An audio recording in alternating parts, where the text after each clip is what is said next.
what they don't entirely want to do, but is in the interest of the first country, and so forth. There may be instances of that. My boss, Fred Bergston, he's a great fan of international coordination and cooperation. So I always like to irritate him by reminding him that one of the great instances of international cooperation was Mr. Chamberlain and Mr. Daladier meeting with Signor Mussolini and Herr Hitler at Munich in 1938 and agreeing on peace in our time. And so I don't necessarily think that international cooperation is always a good thing. It depends on what you're cooperating on. And the division of Czechoslovakia is probably not what one wants to focus on as a success. So I think that we've had considerable movement in directions of policies that are mutually supportive. And I don't know that we would have a great deal to gain from trying to leverage up the degree of cooperation to a significantly greater extent than is driven by recognition of self-interest and its coincidence with mutual interest. As I'm sure you're aware, we have in economics developed new techniques for controlling risk and actually reducing it. I'm thinking of Black and Scholes and Merton. Isn't it possible that this was actually a contributing factor to the turmoil in the financial sector, where you have people whose hubris is to believe that they have totally mastered risk, so they don't have to capitalize as much as they would have? What do you think about that? I think as a research issue, it's an important question to explore. I mean, the assumption of complete rationality, of course, is nonsense.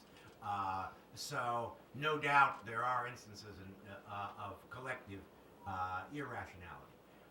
But I think from a more technical standpoint in economic analysis, one of the concerns is that in virtually all of these models, you assume a continuously functioning market. So you can always sell out your position at the market price.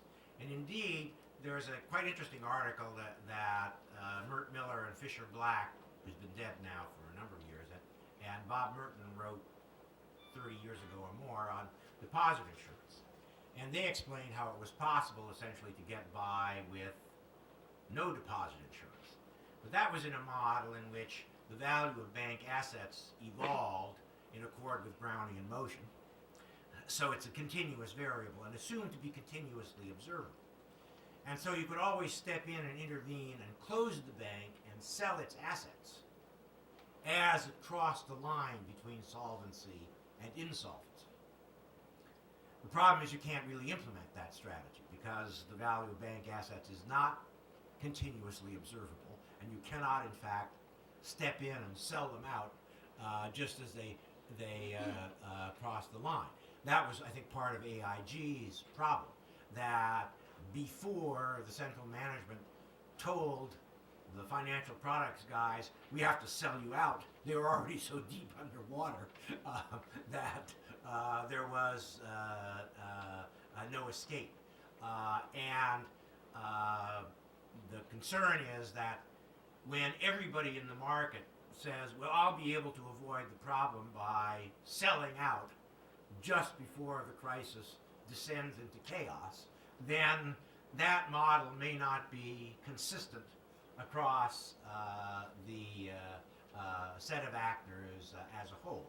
And we do not live in a complete Arrow de Brue world where all of the futures markets are completely functional and we can escape from this problem. So there may be an important coordination issue, and the people are assuming that they have this capacity to buy themselves out or sell themselves out of the crisis just before it hits, and that may not be a realistic assumption.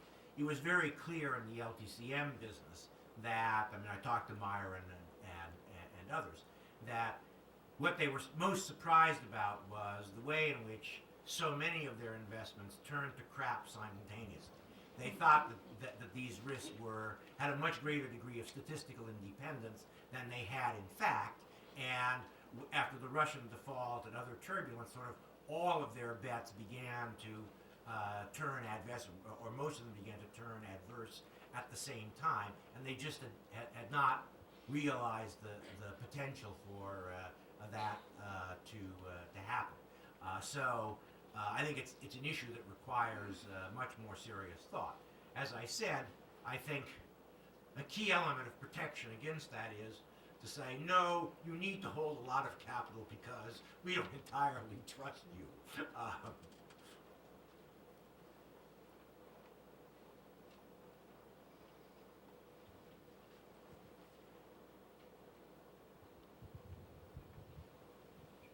I have two questions. First question is, to what extent this recession is kind of inevitable, in the kind of cycle we should expect, and then to what extent it is caused by, as someone says, that's just 5,000 people in the financial sector.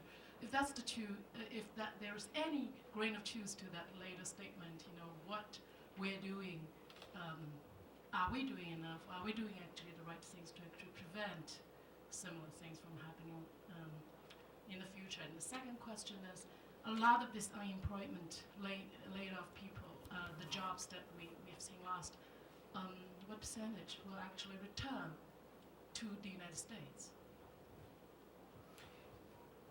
The business cycle has clearly not been repealed. So we had a sustained worldwide boom lasting 4 years from the middle of 2003 and through almost 5 years until early 2008, in which virtually all economies were expanding at rates that were at least, if not above, their potential rates of growth. At some point, that was going to come to an end, and we were likely to have a period in which growth of the world economy would have been well below potential. Potential growth of the world economy is probably between 3.5 and 4, and we were growing 4.5 to 5. So that was not going to go on. In the United States, of course, not only had we been growing reasonably rapidly, but our spending growth had exceeded our output growth and was reflected in a widening current account deficit. And that couldn't go on either. And we had this large increase in housing prices relative to household income. And that too was something that was unsustainable. So these things did need to correct. Now for the United States, that correction actually worked pretty well for nearly 2 years, as the correction in the housing sector sort of helped to facilitate the correction in the trade sector, and the correction in the trade sector offset the weakness from the housing sector, so the U.S. economy actually did reasonably well in total in that period.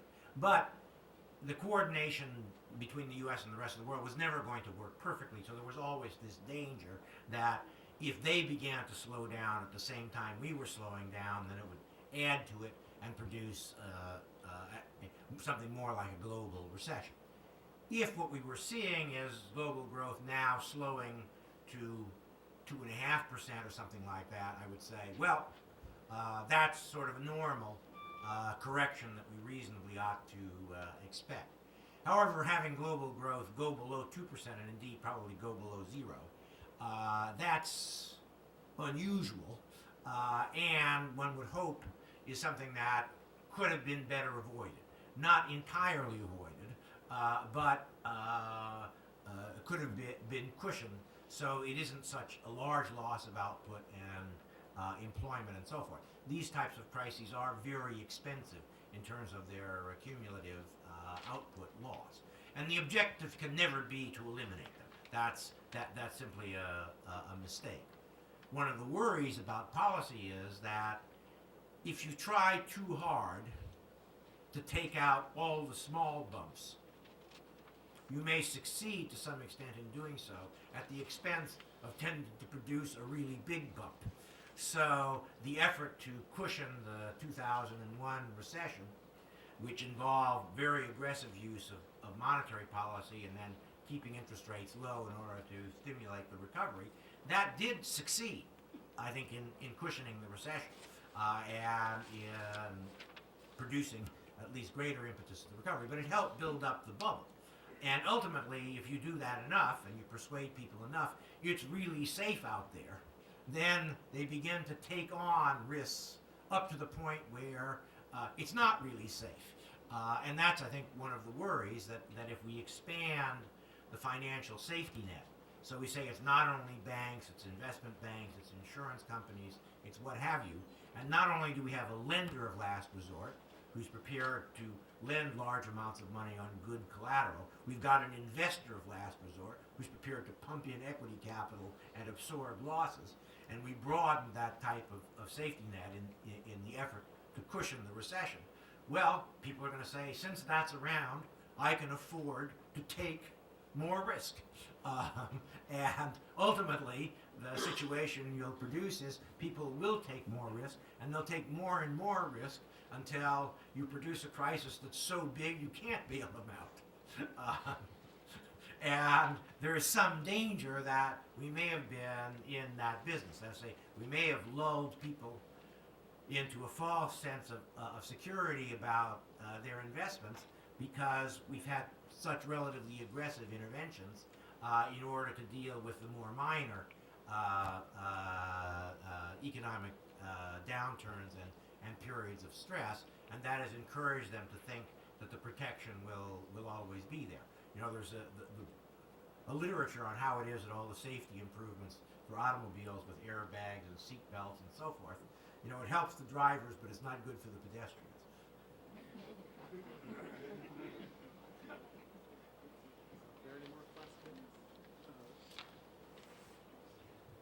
Hi. I have a couple of questions. I do research on political economy, and my first question is, what do you think about, first of all, if you can give us a, in your own terms, quick definition of globalization. How do you understand the globalization, and how's that affecting the U.S. economy in particular? And the third part of it, if you can, to reiterate again, to remind us exactly what will bring recovery to the U.S. economy. 50 people were projecting this fall, this summer, this fall, early next year, without being specific about time frame, months, weeks. What is actually the magic bullet or the factor that will bring us out of this situation? I'm trying to remember the first part of your question. Definition in your own terms of globalization. There really is no definition of global recession. In the United States, Globalization. There's no definition of recession as such. There's a committee of the National Bureau of Economic Research which looks at a variety of criteria. Now, for the U.S., the way they judge a recession is it's a reasonably extended period in which economic activity is declining rather than rising. So they require an outright decline in economic activity of reasonable breadth across the economy and reasonable duration. Normally, a quarter of modestly negative GDP growth is not enough to call it a recession. We had one quarter in 1980 where GDP fell at an 8% annual rate, and that was enough one quarter to call it a recession. This time they didn't call it a recession until a year after it started, because while GDP growth actually continued to be positive through the first half of last year, so it wasn't until late in the year when the economy began to weaken that they could backdate the recession. For the world economy, the way I defined it, when it was my job to define it as the Economic Council, I said if world GDP growth year over year falls below 2.5%, that's a recession. My question was, what is globalization, not global recession? And how the globalization that everybody's talking about, from 5 years old to 50 years old and up, how the globalization is affecting the U.S. economy, and in particular with the crisis in the U.S. economy and the world crisis. There's not a simple answer to the second part of that question. Globalization I tend to define as the increasing interaction between national economies through trade, finance, transfer of technology, and so forth. So it's not just that interaction is occurring, but I think of globalization as a process whereby the extent of such interactions are rising with time. And in that sense, we've been in a general phenomenon of globalization at least for the last 400 or 500 years, if not longer. Now, recently, I would say that the world economy has become more globalized, and trade has been rising, continuing to rise, global trade relative to global GDP, and the global extent of financial flows has been rising even more rapidly than global trade. So globalization has certainly been proceeding at a rapid pace. How is it related to the recession?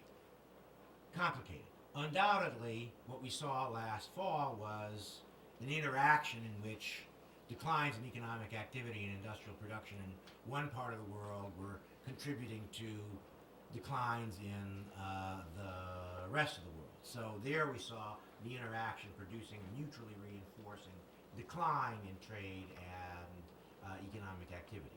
I expect in the recovery we'll see the reverse of that, and it will be mutually reinforcing on the upside. But as I noted, earlier on in 2006, 2007, we saw the slowdown in U.S. growth, particularly demand growth, offset by the impact on the U.S. of continued strong growth abroad. So that was globalization working to, our slowdown was helping to contain world inflationary pressures, while the rest of the world's strong growth was helping to shield us against recession. So it varies from time to time and circumstance to circumstance, and we'll need to see whether in the recovery it proves to be mutually reinforcing. We probably will come out, and the Chinese will probably move the recovery a little ahead of some of the rest of the world, and that will help pull them out, slow us down a little bit. Just, I want a minute. Can I give one? Just for a second. The only thing that about the globalization, because I was under the impression that the globalization means outsourcing the American jobs to the Indians from India instead of to the American Indians. This is my comment. That's all I wanted to say. Well, I might say I'm under the impression that there is the more profitable way to outsource it to the Indians from India than to the American Indians. as I am personally 1/8 American Indian, let me say I don't really worry about this issue. And I think actually Greg Mankiw, when he was chairman of the Council of Economic Advisors and was criticized for the observation, was exactly right that trading in factor services is the same theory we've always applied to international trade in final products and intermediate products and so forth, works for trade in factor services as well. And this does not represent a particular threat to the U.S. economy as a whole. Now, obviously, there may be some particular workers who are specifically threatened by the possibility that what they do could instead be supplied from abroad, and hence their employment prospects or their wages will be adversely affected. I would say, let us all hope that that is true, because what produces the gains from trade is that it induces a reallocation of resources where we do less of that which is not in our comparative advantage and more of that which is in our comparative advantage, and conversely in the rest of the world. Well, that tends to mean, according to Stolper Samuelson or whatever theory of factor pricing you care to put forward, that those sectors, there's going to be some sectors of the economy where wages are going to fall and employment is going to fall as a consequence of globalization. That's essential to the resource reallocation, which produces the efficiencies of trade and factor flows. So there are a few economists who try and argue, well, globalization benefits everybody. Nonsense. There are almost always going to be some victims. But I point out that when my father's father and mother came to this country, she worked in the textile industry. as a seamstress. Got paid very well. Why? Because she could speak French.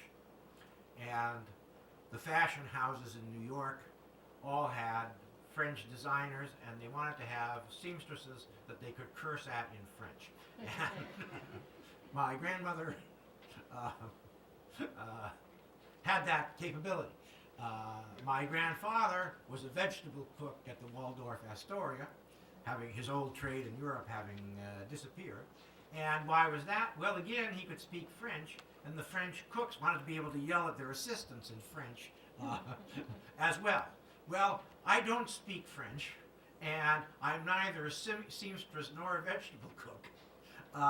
And so, in thinking about the longer-term benefits and costs of globalization and what its impact has been on the textile and apparel industry, we need to recognize that the sons and daughters and grandsons and granddaughters of a number of these industries where the U.S. has over time reduced its production, that those sons and daughters and grandsons and granddaughters are no longer working in those industries. And what globalization has permitted the population to do over time is to move to the new expanding industries. I'm sure that this is happening and will happen with the automobile industry as well, that the number of people employed in that industry in this country has been falling persistently for many years, and the result has not been a massive increase in unemployment. It's been people moving to alternative occupations, and many sons and daughters not going to work in the automobile plants. You've exhausted the time you've allocated for this lecture. I've been personally fascinated by what took place here today, and I think you have been too. The last order of business is to make the presentation of the Alice Gordon Memorial Award to Dr. Mussa. Thank you very much for coming to the audience.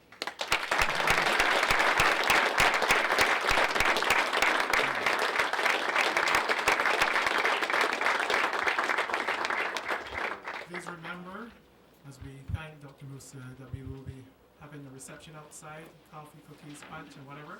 So hang around for the next half an hour and enjoy the festivities. Thank you all for coming, and see you next year.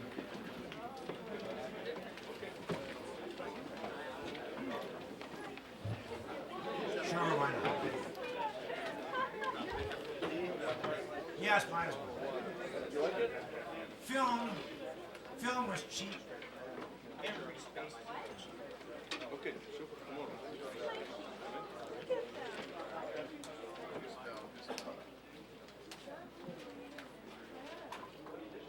You know,